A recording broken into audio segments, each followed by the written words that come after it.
Hello guys, here's a new Blender tip for snapping objects to a surface of another object.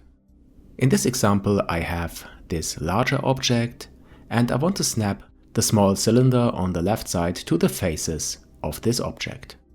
And while the cylinder is snapped, it should be rotated in the direction of the faces normal. So I enable snapping here for faces, the target is set to center, and I want to rotate the object to the target.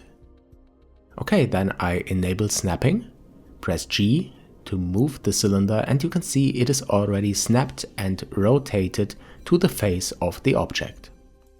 The problem is that I don't want to snap it to the center of the geometry, I want to snap it to this face here at the bottom. So I have to set the origin of the object to this face, and to do this is a bit tedious. First I have to go to edit mode, snap the 3D cursor to the active face, then again go to object mode and set the origin to the 3D cursor. So many actions are necessary here.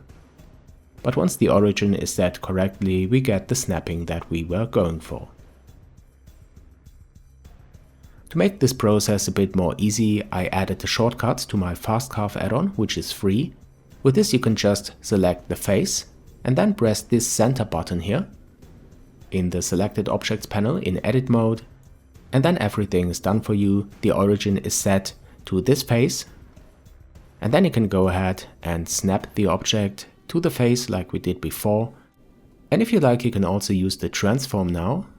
Set the direction to normal and move the object into the other one.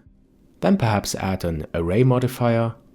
And after that execute a Boolean operation, again using Fast Carve.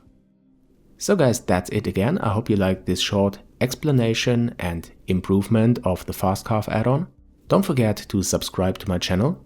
And if you want to support the development of the add-on, think about being my patron, this would really be awesome. Thanks a lot in advance, thanks for watching, and I'll see you in the next one.